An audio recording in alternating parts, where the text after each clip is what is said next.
Namaskar.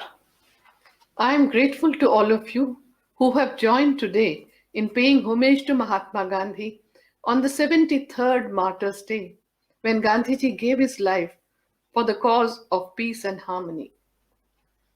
Mahatma Gandhi's message of peace and compassion resounds with people of all faiths worldwide, as he is a spiritual and political leader of one of the world's most profound and complex cultural traditions. Gandhiji is the greatest apostle of peace the world has seen after Gautam Buddha and Jesus Christ. His notion of peace is focused on tolerance, forgiveness, compassion, oneness, truth force, love force, and soul force through self suffering and sacrifice. Gandhiji's resonance and impact is felt across the world. Many world leaders have been inspired by him and continue to do so even till today. In all the countries, people have great reverence and respect for Gandhiji. The world today is faced with many kinds of conflicts and diverse types of crises. We see Gandhiji's emphasis on universal brotherhood and peaceful coexistence having an all time relevance. His teachings are therefore the most upheld principles. In fact, a true testimony of Gandhiji's teachings lies in the fact that mere good ends do not justify bad means. Today in the world, the emphasis is on human dignity and upholding the value of natural justice. There would be no better tribute to Mahatma Gandhi than to rededicate ourselves towards the cause of peace and mutual tolerance. On 30th January 1947, a year before Gandhiji was assassinated, he had said on many occasions to his associates that if I get bedridden due to some disease and die, tell the world that I was not a Mahatma. But if I am on my way to the prayer and someone shoots me from in front and I face the bullets on my chest with Rama's name on my lips and bear no grudge against the person who indulged in this act, then and only then tell the world that I was a true devotee of God. Perhaps he had a premonition when, even 2 days before his assassination, Mahatma Gandhi said in his prayer speech that if I am to die by the bullet of a madman, I must do so smiling. God must be in my heart and on my lips, and if anything happens, you are not to shed a single tear. In his last prayer speech held on 29 January 1948, Gandhiji had said, I can only do as God bids.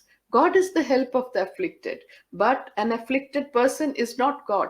I have become what I have become at the bidding of God. God will do what He wills. He may take me away. I shall not find peace by going to the Himalayas. I want to find peace in the midst of turmoil, or I want to die in the turmoil. My Himalayas are here. It was his unique credit that, in a world marred by violence and hatred, Mahatma Gandhi stands firm as a man of universal goodwill and a protagonist of peace.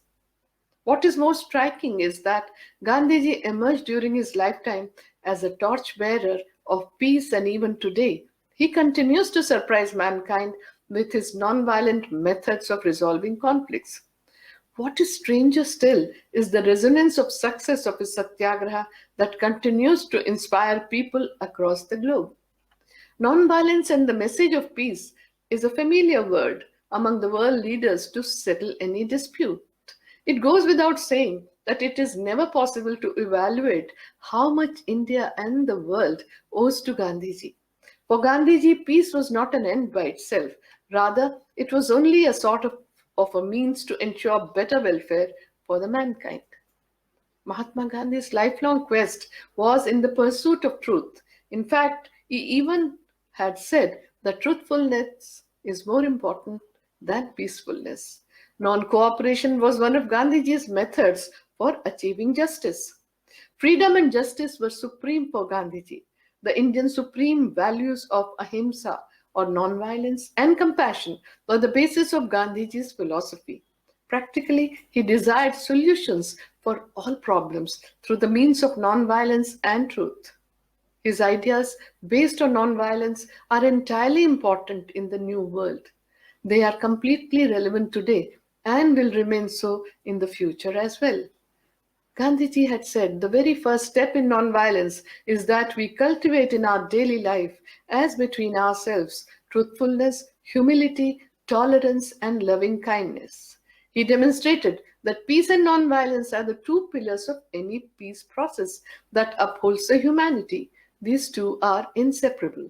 He said that for bringing full solutions, the means have to be nonviolent action or protest to settle a dispute through satyagraha. In the Satyagraha, the parties concerned also understand one main fact, that there is not a clear winner or clear loser. When the conflict comes to an end, both the parties will have to be peaceful upon agreeing wholeheartedly to the terms of the winning conditions. And this is also the fundamental spirit of humanity. Gandhiji was always touched by the pain of others. The ability to feel the pain of others led him to compassion. Compassion coupled with daya or pity led to the spirit of service or seva. Gandhiji's first and foremost inner calling was to alleviate the suffering of others. This was the inner calling that he identified and invested in it, and serving and helping people to establish their self respect and dignity. He had a keen desire to restore the dignity of all human beings. This reflects beautifully in the shloka which used to be recited in the daily morning and evening prayers in Gandhiji's ashrams. Natvaham kamaye rajyam, na swargam na punarbhavam, kamaye dukkataptanam, praninam artinashanam. I do not crave for rajya, nor do I want swarga or moksha. I merely want to alleviate the sufferings of people. The greatest degree of inner tranquility came to Gandhiji from the development of love and compassion, non attachment, and non possession. The more we care for the happiness of others, the greater our own sense of well being becomes. Cultivating a close, warm hearted feeling for others automatically puts the mind at ease. This helps remove whatever fears or insecurities we may have and gives us the strength to cope with any obstacles we encounter. It is the ultimate source of success in life. Gandhiji's example demonstrates that as long as we live in this world, we are bound to encounter challenges and problems. Even during any difficult circumstance, Gandhiji did not lose hope and become discouraged. He faced the challenges with the understanding that it was not just him who was undergoing difficulties, but everyone was undergoing suffering. This realistic perspective increased his determination and capacity to overcome troubles. Armed with this attitude, for him, each new obstacle became yet another valuable opportunity to improve and overcome challenges. Gandhiji rose beyond his personal sorrows and joys and shared the happiness and sorrows of people. He became more compassionate and developed both genuine sympathy for others' suffering and the will to help remove their pain. As a result, his serenity and inner strength increased, as did his resolve. Gandhiji believed that the person who can control his emotions, his fears, his desires for revenge and violence will win every single time. Gandhiji challenged all people to develop their courage and compassion in their day to day life.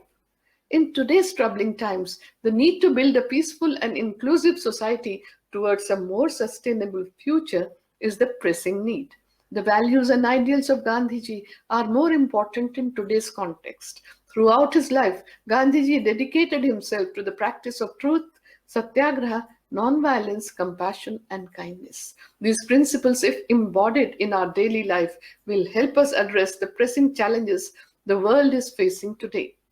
Although we may have differing views and ideals, the ability to understand and to live together is the only sustainable path for humanity. Gandhiji showed this through his trait of oneness with everyone and treating people with the utmost respect. He was certain that it was his duty to alleviate suffering. His heart was full of compassion and he took full responsibility for his actions. Gandhiji was extremely conscious of self respect but was willing to disregard personal insults in the interest of the community. He possessed limitless patience and discernment. He strove to lead a life of dignity, but at the same time, he was trying to cultivate the qualities of equality, simplicity, humanity, and to make these a part of his daily life. This endeavor to attain harmony and unity between the outside world and his inner life was a process that would continue all his life. In Gandhiji's personality, we see the true signs of inner strength in his compassion, which by nature is gentle, peaceful, and soft. But it is very powerful. He always remained humble and maintained a sincere attitude in facing challenges and worked resolutely towards a fair outcome. He expressed his views in public, in his speeches, and through his writings. In all the actions planned as strong countermeasures, he always told people to do it without anger or ill intent and asked them to recall their desire to practice compassion and assume responsibility for helping prevent the other person from suffering the consequences of his or her acts. Today, we have a unique opportunity to take the lead, open a new page in human history by learning from Gandhiji to address the global challenges. It is because our own human existence is so dependent on the help of others that our need for love and compassion lays at the very foundation of our existence. Therefore, we need a genuine sense of responsibility and a sincere concern for the welfare of others. Even after 7 decades have gone by since Gandhiji passed on, in every part of the world, his relevance is felt as strongly as ever before, and his visions and actions are of an enduring significance for all times and places. Gandhiji stands out as the champion not only of political democracy but also of economic and spiritual democracy in today's world. Gandhiji believed that moral degeneration is the root cause of all evils, including conflicts. For Gandhiji, the principle of satyagraha, or non-violent resistance and civil disobedience, was by non-cooperation with evil through the moral values of love force, truth force, and soul force through self-sacrifice and suffering. His belief and actions that social change for establishing justice and dignity of humans is both less harmful and more sustainable when achieved by nonviolent means stands the test of time. Mahatma Gandhi's environmental practices were based on conservation of natural resources, which were often misused and overused for the sake of development. Gandhiji had warned about the unsustainability on the global scale and had said that greed will be the main reason for the environmental degradation and the ecological crisis. He had predicted this a century ago. Equality for women within the society was a principle Gandhiji passionately believed in. His vision of Sarvodaya, the welfare of all, becomes very relevant in the crisis of internally displaced people and migrants. And he may well have kept in mind the very basic unit of human organization, a village or a county, while talking about Gram Swaraj. Gandhiji, Gandhiji's life provides an excellent role model of the ways of spiritual development in his crusade to oppose the unjust system. The techniques he crafted, like Satyagraha, and the strategies he followed in his public life give us insights into how spirituality can be applied to improve human condition in today's world. The applications are not India specific but universal. Decades ago, stress was classified as epidemic of modern life. The Gandhian way of life is the best guide to practicing the coping mechanism that induces relaxation, calmness, inner peace, absence of anxiety, and remaining positive. The Gandhian principles of freedom from fear and care for all are a perfect prescription in these times of crisis. Gandhiji's emphasis on healthy lifestyle, positive thinking, prayer, meditation, chanting, and empowerment of self-care and care for the community would make perfect sense in these times. 73 years after violence brought his life to an abrupt end, it is a life worth revisiting, for it carried in its chapters the mild but unassailable truth that peace is a positive force and that it can still move the human race away from darkness towards light. Mahatma Gandhi had declared, "Am I going to be silenced after my death? I will proclaim my faith even in death and speak from the grave." What was this faith that he wanted to proclaim from the grave? It was faith in truth that was God. It was faith in the goodness of all, as all are capable of truth. It was faith in the goodness of mankind. It was faith that despite the falls and upheavals, humanity would move towards goodness, because truth, that is God, is only interested in the welfare of its creation. I take this opportunity to thank the Indian Mission for remembering Mahatma Gandhi on Martyrs' Day. My special thanks are to all of you who have joined me online. I will end with the peace benediction in Sanskrit for the universal welfare, followed by Ramdhun. Om Sarve Bhavantu Sukhinah, Sarve Santu Niramayaha, Sarve Bhadrani Pashyantu, Ma Kaschid Dukkha Bhag Bhavet. Om Shanti, Shanti, Shanti. Let all be happy. Let all be healthy. Let all experience auspiciousness. Let no one be overwhelmed by grief. Om, peace, peace, peace. सत्य के तू दे दिए प्राण मानवता के मेरु समान सत्य के तू दे दिए प्राण मानवता के मेरु समान रघुपति राघव राजा राम पतित पावन सीताराम रघुपति राघव राजा राम पतित पावन सीताराम ईश्वर अल्लाह तेरे नाम सबको सन्मति दे भगवान ईश्वर अल्लाह तेरे नाम सबको सन्मति दे भगवान रघुपति राघव राजा राम पतित पावन सीताराम रघुपति राघव राजा राम पतित पावन सीताराम